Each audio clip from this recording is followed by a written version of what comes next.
ঢাকা শহরকে দিয়ে যদি আপনারা পুরা বাংলাদেশকে বিবেচনা করেন তাহলে কি হবে? না। আজকে আমরা বাইকটা যখন কিনি, কেনার পরে এটা আমরা যখন বিআরটি থেকে আমরা রেজিস্ট্রেশন করাই নিই, তখনই আমরা রোড ট্যাক্স সব ধরনের ট্যাক্স দিয়ে আসি।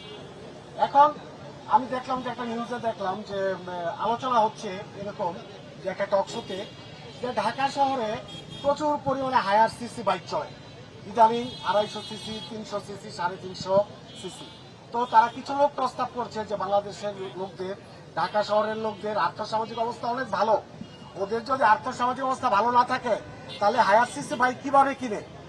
এখন আমি ওই নীতি নির্ধারকদেরকে বলতে চাই, আপনারা থাকেন ঢাকা শহরে, ঢাকা শহরকে দিয়ে যদি আপনারা পুরা বাংলাদেশকে বিবেচনা করেন তাহলে কি হবে?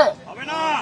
আজকে আপনি নওগাঁতে যান, নওগাঁর একটা প্রত্যন্ত উপজেলার নাম রুইয়া।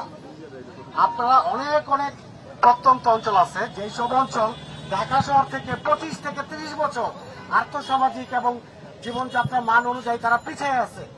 আজকে আমরা আমাদের উপর যদি, এই ঢাকা শহরের উপর যদি ভিত্তি করে আপনারা এই অযৌক্তিক ট্যাক্স আমাদের উপর নির্ধারণ করেন, তাহলে সারা বাংলাদেশের এই বাইকাররা কি করবে?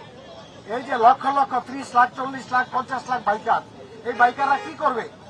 অনেকে বলতেছে যে অনেক বাইকাররা আপনার 3 সার্টিফিকেটের মাধ্যমে বছর শেষে রিটার্ন দাখিল করে।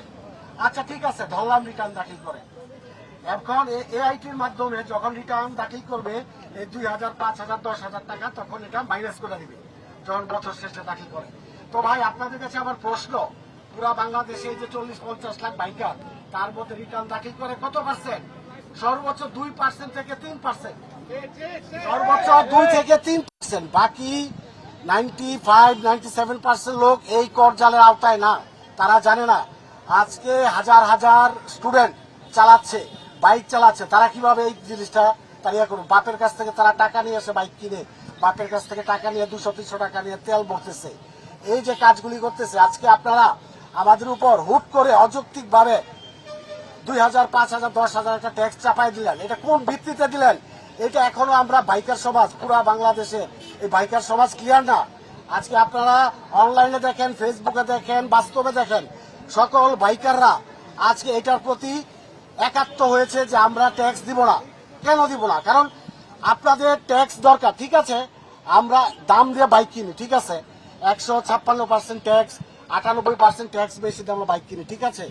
আমরা যখন বাইক রেজিস্ট্রেশন করতে যাই, আমাদের কাছ থেকে আপনারা 15,000, 20,000 টাকা নিচ্ছেন, ঠিক আছে, আপনাদের ট্যাক্স দরকার। আমরা বাংলাদেশের নাগরিক, আমরা চাই বাংলাদেশ আগায় যাক, বাংলাদেশের ট্যাক্স দরকার, বাংলাদেশ তো আমাদেরই দেশ। তো ঠিক আছে, আপনারা অন্তত পক্ষে রেজিস্ট্রেশনের বেলায় 500 টাকা, 1,000 টাকা বাড়াইতে পারতেন, এটা মেনে নেওয়া যায়। 500 টাকা, 1,000 টাকা, এটা আমরা বাইক কেনার পর একবার দিলাম রেজিস্ট্রেশন খরচ, পরে তো প্রতি 2 বছর পর 2300 টাকা দিতেই আছি। কিন্তু প্রতি বছর 2,000, 5,000, 10,000 টাকা দেওয়া, এটা ভাই আমাদের পক্ষে সম্ভব না। আজকে অনেকে বলতেছে যে এইভাবে যদি দিতে হয়, এইভাবে যদি ট্যাক্স দিতে হয়, আমরা দরকার বাইক আমরা বাংলাদেশ সরকারের কাছে জমা দিয়ে দিব যে আপনারা আমাদের বাইক নিয়ে যান, আমরা বাইক চালাবো না, আমরা তারপরও ট্যাক্স দিতে পারবো না। আমরা কি ট্যাক্স দিব? আমরা কোনোভাবে ট্যাক্স মানি না।